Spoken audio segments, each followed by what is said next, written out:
This is the Canadian Taxpayers podcast. Here at the Taxpayers Federation, we're dedicated to lower taxes, less waste, and more accountable government. I'm Todd MacKay. I'm here with our interim Ontario Director Jay Goldberg. It's election season, so we're putting together a series of podcasts on major election issues.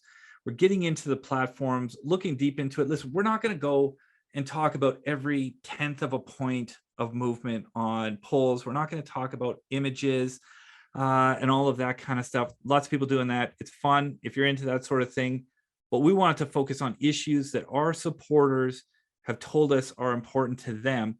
And one of the major issues that we've heard a ton about is free speech, censorship, what's going on with regulating the internet, all of that kind of stuff.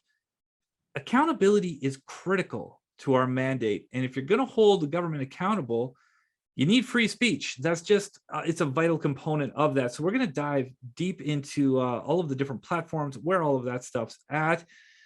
But before we do all of that, Jay, how's it going?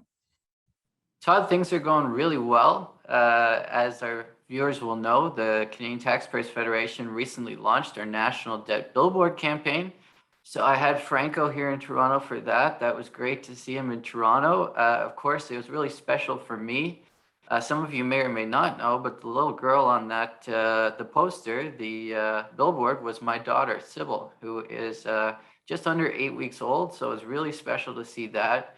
And Todd, I was telling you before, these things really put life in perspective, having kids now. I've been big on issues about debt and deficits the whole career I've had, but it really puts on a special twist when you have a kid and you're thinking of their future.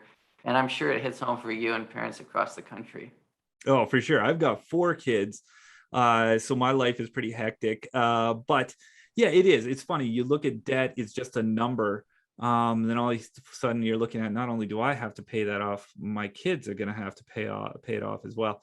It makes my blood pressure go up just a little bit. But I will say those billboards, they were pretty cute. You got a cute baby there, man. That was awesome. So, okay, let's get into things here. The parties are talking about what to do about the internet. They're talking about what to do with online censorship. It's funny in this case, when we get to telling the truth on the internet, the Liberals have run into a big problem with Deputy Prime Minister Chrystia Freeland. She got in trouble with Twitter. Twitter stamped her with a manipulated media tag.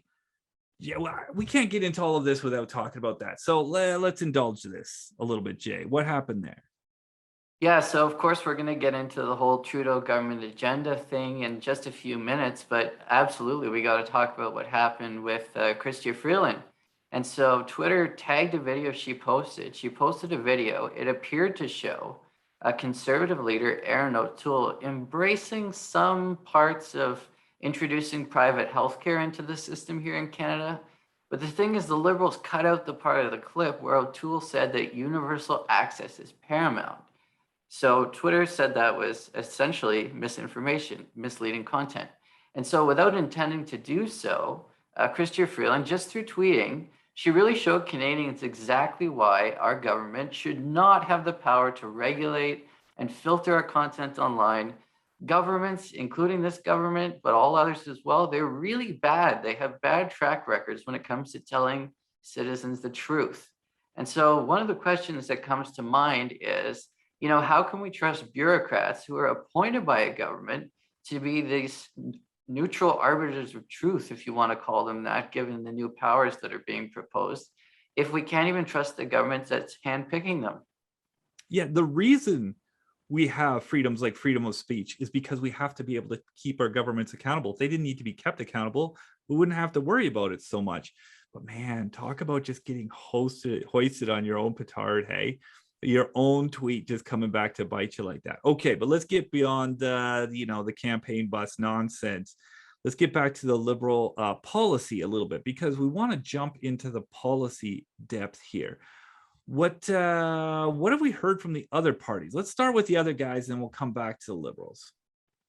So yeah, okay, so let's start with the NDP. We know that the NDP was largely supportive of much of the Liberal government's censorship and regulation agenda in the last parliament.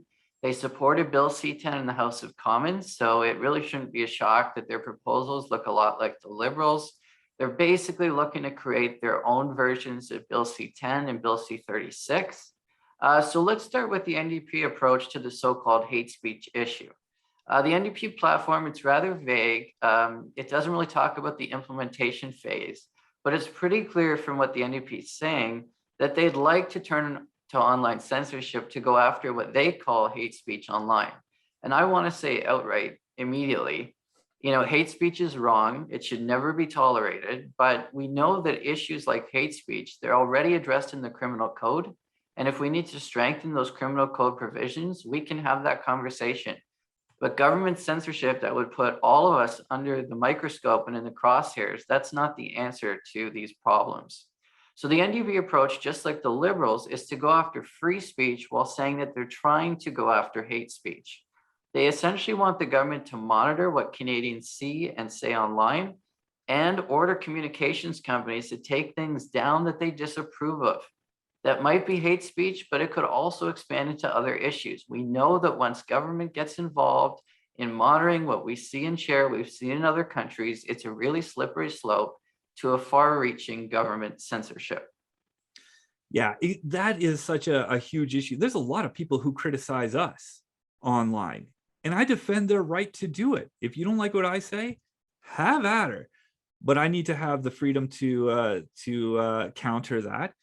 We need the government out of the way on that, and this is something to worry about. Listen, again, let's just touch on the hate speech part. There are criminal code provisions for hate speech. If you're saying some of those kind of things that could really get people hurt at a criminal level, it's totally reasonable to talk about dealing with that stuff with the criminal code. But we can't have everybody under the microscope. And just because somebody doesn't like what you're saying, even for Chrystia Freeland and Erin O'Toole to go back and forth about whether that tweet is accurate or not, that's fair game. We don't need parties getting into that and getting into all of that kind of thing. If the parties want to strengthen criminal code provisions on hate speech, let's talk about that, but let's not go too far down the road on everything. Todd, that's exactly right. We can't and we shouldn't trample on the rights of every Canadian as a really inefficient way of going after the misdeeds of a few. And so the NDP on the so-called hate speech issue, they've said they're going to do two things. The first is that they plan to convene a national working group to counter online hate. I have no idea what that means. We can chalk it up to electioneering, but obviously it sounds quite vague. But their second part of the plan is to, quote, make sure that social media platforms are legally responsible for the removal of hateful and extremist content online before it can do harm, unquote. So the NDP's wording, it sounds nice, but to do this, we would need a whole new giant bureaucracy for the government to monitor social media sites and ensure that they're taking so-called hateful content down quickly. But the NDP, they haven't really defined exactly what they think hateful or extremist content is. They haven't said how quickly these websites would have to take action before it can do no harm and take it down. And they haven't explained how the government could monitor social media companies so closely to make sure they're following all of these rules. And so the NDP plan, it would massively expand the power of government bureaucracies and their reach into our lives without doing the sensible thing, as we've said, and pushing for criminal code reforms. And it's really just a Liberal plan with some fewer details. Okay, so the NDP seems to have taken a clear position. Some of the details are a little vague, but the position is relatively clear. They want a big new bureaucracy, keeping an eye on what we're all saying and what we're hearing and seeing as well. There's both sides of that. So they've taken the position. What about regulating and prioritizing digital media content? That's something the Liberals have spoken about, and the NDP seems to be kind of following down that trail as well. Yeah, so Todd, here again, we're seeing a heck of a lot of similarity between the NDP and the Trudeau Liberals. Jagmeet Singh is planning to force digital media companies and that includes Facebook, that includes Netflix, that includes Google, to make sure they have what the NDP considers to be sufficient Canadian content. So this could very well mean that digital media companies, they'll be forced to promote Canadian content over other content, which means that Canadian content would be heavily pushed on consumers online, even if that's not what they want to watch. And so there's some really important questions here, like who decides what amount of Canadian content is sufficient? And what bureaucrat is going to monitor digital media companies, even social media companies, and our news feeds on those social media sites to make sure that we have whatever the government considers to be sufficient Canadian content? Will digital media companies have to filter our news feeds as the Liberals seem to want to do? These are all a lot of big questions. It seems that the NDP is going in that direction, but we really don't have very clear answers. Oh, and listen, I like Canadian content. I like the Tragically Hip. I like the Trailer Park Boys. I like all of that stuff pretty good, but I don't really need the government forcing a bunch of rules on top of it, especially because those rules inevitably come with costs, and it's not going to be Netflix paying those costs. It's not going to be Amazon Prime. They're just going to tack those bills onto our subscription fees. Ultimately, taxpayers are going to pay, especially when you top that up with a big new federal bureaucracy for all of this. That's really going to push the cost of everything up. Okay, so we've taken a pretty good look at what the NDP is saying. It looks a lot like the Liberal plan. We'll get into that in a little more detail in a moment here. But what about the Conservatives? What are they talking about? Okay, so I know there were a lot of people that had many things to say about the Conservative platform, but when it comes to the hate speech issue, the so-called hate speech issue, I should say, Aaron O'Toole's Conservatives, they're really hitting the ball out of the park here. They're immediately condemning hate speech, as we all should, but they say, and very rightly so, as we've said before, the best way to go after hate speech is to use the anti-hate speech laws. They're already under the books, that are under the criminal code. And I just want to quote a statement from the Conservative platform. They say, quote, "What we do not support are restrictions on legitimate freedom of speech. Free speech, freedom of expression, and a free press are fundamental tenets of Canadian law and Canadian democracy. We will oppose government censorship of material that is not criminal in nature merely because some may find it to be offensive.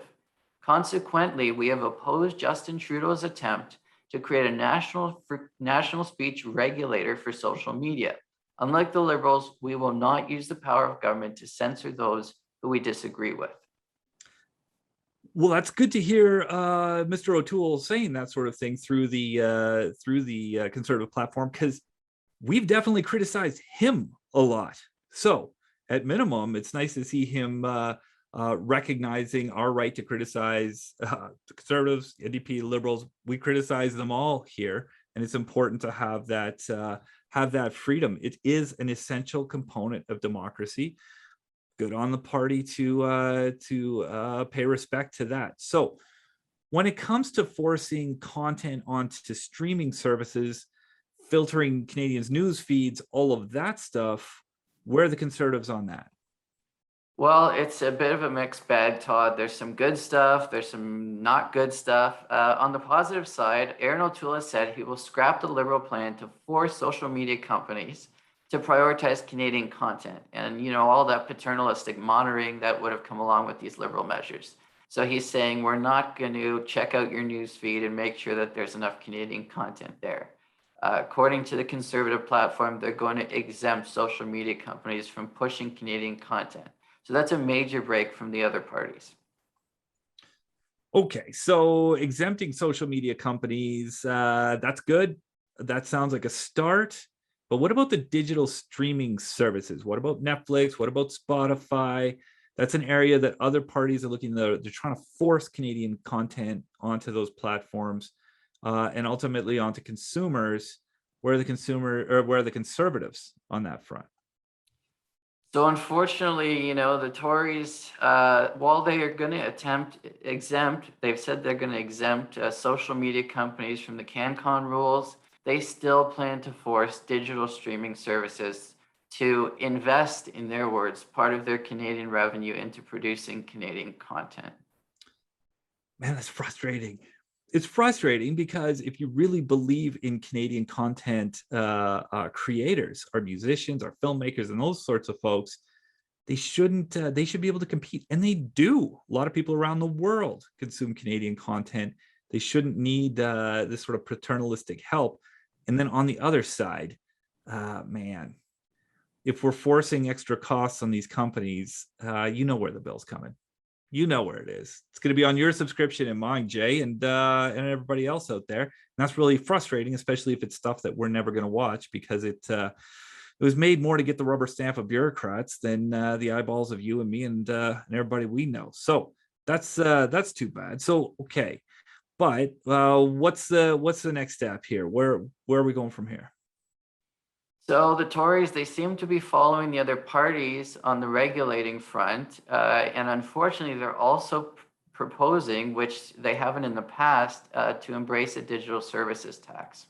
Yeah, and it's interesting. The rhetoric around this sort of thing is often, "Oh, let's make Netflix pay, let's make Spotify pay." But again, you know who's going to pay? It's us. Yeah, we're going to have our bills go up, and the companies will pass it on to the consumers. That's what always happens. So if we step back for a minute, if we look at the conservative platform from a pro-free speech, anti-censorship position, it's a mixed bag. There's some good stuff, there's some not so good stuff.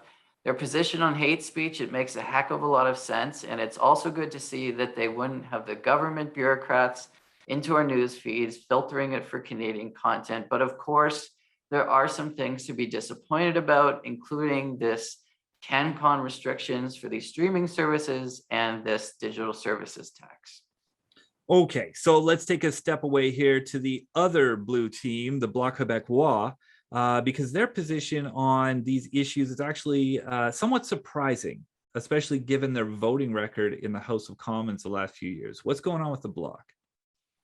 Yeah, it turns out the Bloc, they're definitely more on the free speech wagon than the NDP or the Liberals. And I know we'll talk about the Liberals in a few minutes, but in the Bloc platform, thankfully translated for us by our good friend Renaud Brassard, the Bloc says that they will oppose censorship in the public sphere. So that includes media, that includes social media. And that's really good to hear that we have another party, not just the Conservatives, coming out against all powerful government bureaucrats, deciding what potentially, quote, harmful content to block online. The unfortunate part is that while the Bloc seems to be on the right track on censorship, their platform still favors Bill C-10 and promoting Canadian content on streaming services and social media. So, there's some good stuff, but there's a lot of not so good stuff. Yeah, it's always a bit of a mixed bag. Okay, so this gets up to kind of the grand finale. The Liberals, they haven't released their content or their platform as we're recording this, but their record is very clear. I think we can extrapolate pretty concretely from that. The biggest issues here, again, the so-called hate speech issue, as well as messing with Canadians' news feeds to promote Canadian content, forcing CanCon into streaming services. Let's talk about the Liberal stuff. Okay, and let's start by talking about the so-called hate speech issue. This is where things get really scary. We started to talk about this a little bit with the NDP, but we're going to talk about it a lot more here. And, just a few weeks before Justin Trudeau called this election, the Liberal government, they put out a working paper on online hate speech. They intended to use it as the basis for a new online harms bill if they're reelected. And again, I think it's really important to say we're against hate speech, but the Liberal approach, it could actually silence the government's critics. And that's why I say it's an anti-free speech bill masquerading as an anti-hate speech bill. The Liberals, they're proposing to create no fewer than 3 new bureaucracies. So in addition to freedom of speech being put really at risk, you have to hold on to your wallets too. There's a few crucial players that would emerge if this Liberal proposed bill were to become law. And so one of these key players would be a cabinet-appointed digital safety commissioner. And that commissioner would be tasked with identifying harmful or hurtful content online and recommending to a 6-member digital services tribunal, and those members would also be appointed by cabinet, that they should take that content down and order the websites to do so. So if the tribunal supports the commission's recommendation, the content will have to be taken down from a website or a social media site.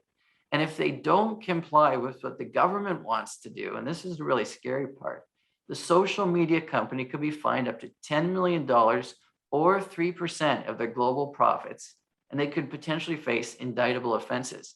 And I have to say, Todd, a company like Twitter, a company like Facebook, 3% of global profits, you're talking billions and billions of dollars.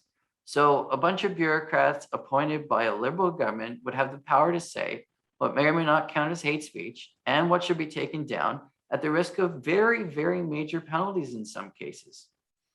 Yeah, so there are so many, I think, really concerning questions here. First of all, free speech is crucial. It's really the foundation of our ability to hold government accountable. None of this is going in a good direction for that kind of accountability. So that's a problem.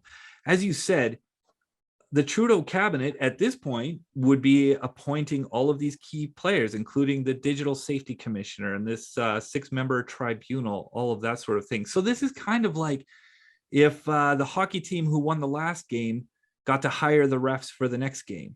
Like maybe those refs would really call it straight, but you have to wonder a little bit.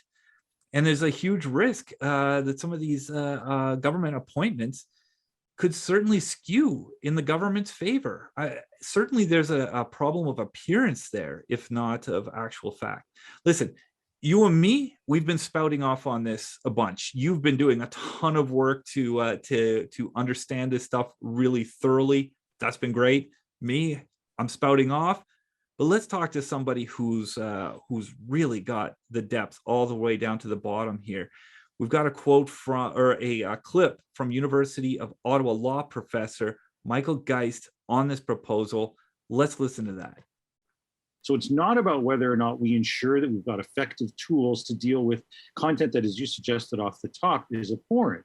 It's whether or not the tools, the new tools that are being introduced, one, are strictly necessary. And we know that we are already dealing in these instances with illegal content, and there are already powers to try to deal with that. And if they're insufficient, then we should be taking action. But we also need to be cognizant of some of the costs and the risks associated with some of these proposals. And I think that that's where the government in this proposal really gets it wrong. I think it really is very dismissive of some of the core fundamental freedoms, some of the charter rights along the way. And so the pendulum swings so far in the direction of takedown that the result is that it won't just be illegal content that gets caught up, but an assortment of other content, perfectly lawful content as well. Well, Todd, Geist, as usual, he's dead on. We're not against trying to go after hate speech and other criminal offenses. The real concern, as Geist said so well, is that other perfectly lawful content will be caught up in all of this extra regulation as well. And it's going to have a chilling effect on what Canadians are willing to say and what they're going to share online. Okay. So, Jay, that's the hate speech issue. What about Bill C-10? It's that bill that got introduced in the House of Commons. The government used every procedural trick to try to push it through really quickly. The Senate did what it does well or badly, depending on how you look at it, kind of did nothing. And it ended up not getting passed before the election. So it's dead in the water there. But we've got to talk about Bill C-10 because certainly that would be an issue after the election. Talk about that. Well, so the Liberals, they claim that Bill C-10 is all about promoting Canadian content and making sure online streaming services are helping to pay for it to be produced. So, that's problematic in and of itself because we shouldn't, of course, be forcing these streaming services to pay to produce this content. Viewers may never even watch it, and they'll probably pass those costs on to consumers.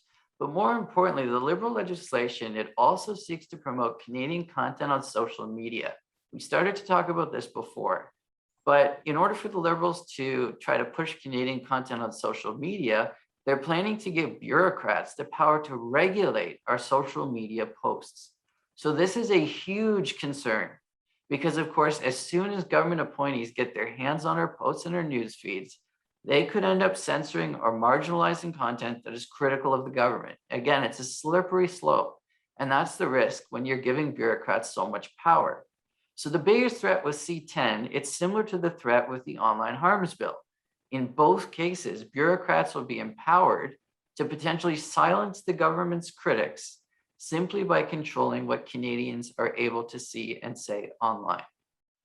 Yeah, it's interesting, especially in the new world of social media and online media. We often think of censorship as taking things down, and certainly that's a key proponent or component. But on the other hand, it's a form of censorship when you're promoting one thing over everything else. That's also a form of censorship, and certainly a dangerous one in this case. The Liberals are literally using broadcast regulations under the guise of promoting Canadian content on social media to pursue an agenda that could potentially marginalize critics. Hey, and listen, here at the Taxpayers Federation, criticizing is a lot of what we do. Marginalizing critics, that strikes pretty close to home. It sure does. And I mean, listeners need to think about it like this. Your YouTube videos, your Facebook posts, all of that could end up being regulated. Yours, mine, and everyone else's. So we spoke of Professor Geis before. We listened to him before. He's a real smart guy. We'd love to hear what he has to say. So let's listen to a quick clip of him talking about Bill C-10 earlier this spring. No one, literally no other country, uses broadcast regulation to regulate user-generated content in this way. There's good reasons that all other countries reject this approach. It's not that they don't love their creators or that they want to avoid regulating internet companies. It's that regulating user-generated content in this manner is entirely unworkable, a risk to net neutrality, and a threat to freedom of expression. And Professor Geis, makes me want to go back to university, take a few more classes. Hey, he doesn't hold back at all. The Liberals have been trying to pursue this agenda while claiming to want to promote Canadian content. But as a good professor said, this is putting our freedom of expression and free speech rights at risk. That's not something to fool around with. Absolutely. And, we've been talking about free speech and censorship. We haven't even gotten to the cost, the dollar cost yet. Bill C-10, it could cost Canadian content creators over $800 million a year to pay for all of this new government regulation, Canadian content, and $4 to $6 million a year for the CRTC bureaucrats just to do all of this monitoring to make sure that enough Canadian content is being focused on. And of course, as is always the case, extra costs for corporations will mean higher prices for consumers. You can bet your Netflix bill, your Amazon Prime bill, these bills are going to go up if we end up seeing this legislation passed. Yeah, that's the last thing we need, hey? Of all of the things we need, and there's a lot of stuff to work on. Bigger bills when you're sitting down at the end of the day, watch a show. It's pretty low on the list of things we need. Listen, despite all of the warnings from really smart people like Professor Geis and others, the Liberals, as well as the NDP, they continue to go down this road of trying to control what's on the internet, what you're seeing, what you're posting. And that's something that people need to be aware of. They need to think about, you need to think about it as a voter. Your neighbors need to be aware. Folks, this is a major issue for the election. And the thing I would say too, elections don't really end when the ballots are counted. Policies, the game goes on and on and on. These will continue to be debates regardless of who wins the election. But here is something to really consider. While the election might be over on September 20th, this is the time when politicians listen the best. Even if it's already nailed down in their platform, you think it can't change, you get in the ear of those politicians, it will ring in their ears for years to come as these debates continue. So, all right, Jay, thanks for figuring all this stuff out, saving everybody all the work of combing through all of these silly propaganda pieces by politicians of all parties and trying to figure out what they're actually talking about. To all of you out there, thank you for listening to us. Thank you to Jimbo for editing this. James Wood, our investigative journalist, who tries to make this all sound good. Thank you to all of you for listening, and we'll talk to you again soon. Hi, I'm Scott Hennig, President of the Canadian Taxpayers Federation. If you've got another minute, I'd like to ask you to think about the one person you know that would really enjoy listening to this podcast. Do us a favor and do them a favor and send them a quick note to let them know about it. At the Canadian Taxpayers Federation, we believe there is power in numbers. That's why we've worked so hard to build an army of taxpayers who are ready to push back. And we did it because people like you shared our work with that one person that they knew would really appreciate taking part. Thanks for listening, and thanks for doing your part to make Canada a better place.